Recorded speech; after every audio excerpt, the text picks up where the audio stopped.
உலக உயர் ரத்த அழுத்த தினத்தை முன்னிட்டு நம்ம கூட சேலம் சண்முகா மருத்துவமனையில இருந்து இருதய நல மருத்துவர் டாக்டர் பி அருண்குமார் நம்ம கூட இருக்காரு. வணக்கம், நான் டாக்டர் அருண்குமார், இருதய நல மருத்துவர், சண்முகா ஹாஸ்பிட்டல், சேலம். அதிகமாக உப்பு எடுத்துக்கிட்டா இருதயத்துக்கு நல்லது இல்லைன்னு சொல்றாங்க. அது ஏன்னு கேட்டுக்கிட்டீங்கன்னா, இப்போ அதிகமாக உப்பு எடுத்துக்கும் போது என்ன ஆகும் அப்படின்னா உடம்புல நீர் சேர ஆரம்பிக்கும். ஸோ அது நீர் சேர ஆரம்பிக்கும் போது உங்க உடம்புல ரத்த அழுத்தம் அதிகமாகும். ஸோ மெயினாக அதிகமாக சால்ட் எடுத்துக்கிறதுனால ஹைப்பர் டென்ஷன் வரும். ஸோ ஹைப்பர் டென்ஷனால தான் இருதயத்துக்கு கேடு விளைவிக்கும். ஹைப்பர் டென்ஷனால என்ன வரும்னா இருதய செயலிழப்பு வரலாம். ஸோ இருதய ரத்த குழாய்களில் சுருக்கங்கள் உருவாகலாம். அதுக்கப்புறம் ஸ்ட்ரோக் வரலாம். அதுக்கப்புறம் கிட்னி ஃபெயிலியர் வரலாம். ஸோ இந்த 4 பிரச்சனைகள் தான் மெயினாக ஹைப்பர் டென்ஷனால நம்ம உடம்புக்கு வரும். ஸோ அதனால முடிஞ்ச அளவுக்கு சால்ட்டை நம்ம உணவில் குறைவாக எடுத்துக்கிறது நல்லது. ஏன்னா சால்ட் அதிகமாக எடுத்துக்கும் போது இந்த மாதிரி பின் விளைவுகள்லாம் வர்றதுக்கு உண்டான வாய்ப்புகள் அதிகம்.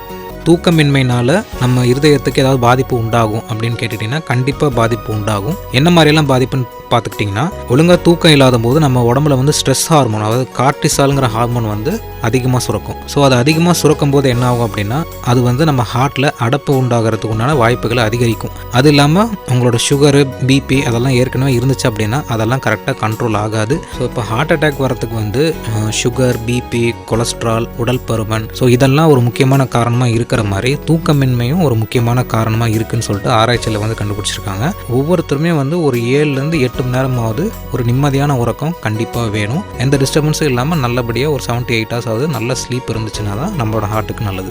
வேர்ல்டு ஹைப்பர் டென்ஷன் டே முன்னிட்டு நீங்கள் எல்லாரும் தெரிஞ்சுக்க வேண்டியது என்ன அப்படின்னா, ஸோ ஏற்கனவே உங்களுக்கு பிபி ஹையாக இருக்குது, மாத்திரை சாப்பிட்ருக்கீங்கன்னா கண்டிப்பாக அதை ரெகுலராக நீங்கள் எடுத்துக்கணும். நீங்கள் சிம்டம்ஸே எதுவுமே இல்லை, நீங்கள் நல்லா இருக்கீங்க அப்படின்னாலுமே ரெகுலராக மெடிசன்ஸ் எடுத்துக்கணும். பிபியை நல்ல கண்ட்ரோலில் வச்சுக்கணும். ஃபுட் ஹேபிட்ஸ் பார்த்தீங்கன்னா ஜங்க் ஃபுட்ஸ் அவாய்ட் பண்ணணும். அது இல்லாமல் ஆயிலில் ஃப்ரை பண்ண ஃபுட்ஸ் அவாய்ட் பண்ணணும். ரெட் மீட் அவாய்ட் பண்ணணும். ஃப்ரூட்ஸ் அண்ட் வெஜிடபிள்ஸ் நிறைய எடுத்துக்கணும். காய்கறி பழங்கள் நிறைய எடுத்துக்கணும். வாரத்தில் 150 நிமிஷம் நீங்கள் ரெகுலராக ஃபிசிக்கல் ஆக்டிவிட்டி பண்ணணும். ஸோ அது இல்லாமல் ஸ்ட்ரெஸ்ஸை நீங்கள் கரெக்டாக ஹேண்டில் பண்ண கற்றுக்கணும். உங்களுக்கு ரொம்ப அதிகமான ஸ்ட்ரெஸ், அதாவது பர்சனலாகவும் சரி ஒர்க் ரிலேட்டட் ஸ்ட்ரெஸ்ஸாகவும் இருக்கலாம். ஸோ அதெல்லாம் கரெக்டாக நீங்கள் ஹேண்டில் பண்ணணும். ஸோ அதெல்லாமே நீங்கள் ஃபிசிக்கல் ஆக்டிவிட்டி ரெகுலராக பண்ணிங்கனாலே அந்த ஸ்ட்ரெஸ் நீங்கள் ஈஸியாக ஹேண்டில் பண்ணலாம். ஸோ அது இல்லாமல் ஸ்மோக்கிங், ஆல்கஹால் கன்சப்ஷன் அதெல்லாம் இருந்துச்சு அப்படின்னா அதெல்லாம் கண்டிப்பாக நிறுத்திக்கணும். தேங்க்யூ. ஸோ எக்ஸசைஸ், அதாவது உடற்பயிற்சி பண்ணும்போது ஹார்ட் டிசீஸ் வரதுக்குள்ள ரிஸ்க் கம்மி தான். ஸோ ஏற்கனவே ஹார்ட் ப்ராப்ளம் வந்தவங்களுக்கு எக்ஸசைஸ் பண்ணோம் அப்படின்னா அந்த ஹார்ட் டிசீஸ் ரிவர்ட் ஆகுமா அப்படின்னு பார்த்துக்கிட்டிங்கன்னா, அதாவது ஏற்கனவே பிபி உள்ளவங்க, ஏற்கனவே ஹார்ட் ரத்த குழாயில் அடைப்பு உள்ளவங்க, அப்புறம் மைல்டான ஹார்ட் ஃபெயிலியர், ஸோ இந்த மாதிரி 3 ஹார்ட் கண்டிஷன்ஸில் பார்த்தீங்கன்னா எக்ஸசைஸ் கண்டிப்பாக ஹெல்ப்ஃபுல்லாக இருக்கும். ஏன்னா எக்ஸசைஸ் பண்ணும்போது என்ன ஆகும்னா பிபி ஆட்டோமேட்டிக்காக கண்ட்ரோல் ஆகும் ரெகுலராக பண்ண. அது இல்லாமல் கொலஸ்ட்ரால் கண்ட்ரோல் ஆகும், உங்களுக்கு சுகர் கண்ட்ரோல் ஆகும். ஸோ இதெல்லாம் தான் ஹார்ட் ப்ராப்ளம் வரதுக்குள்ளான முக்கியமான காரணங்கள்.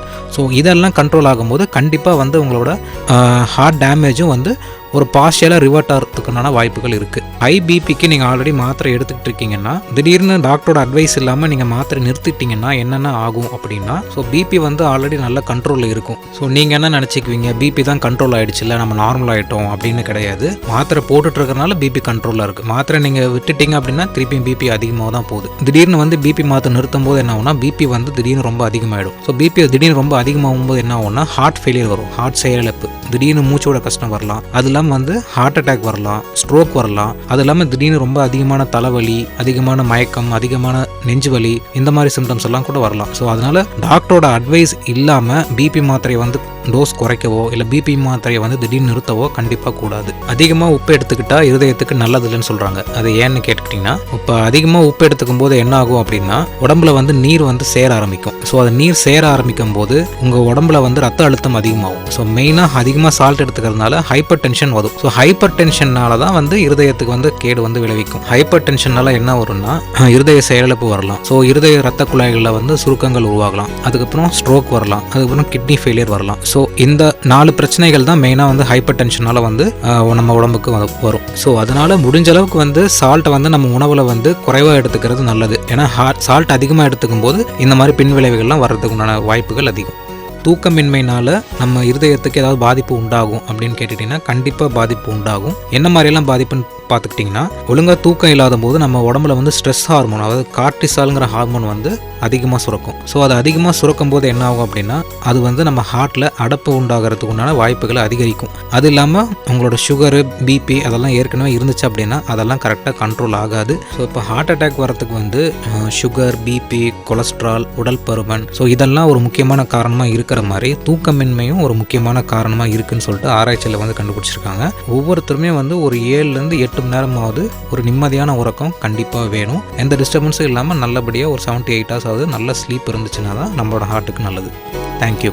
A public awareness initiative for Healthy India.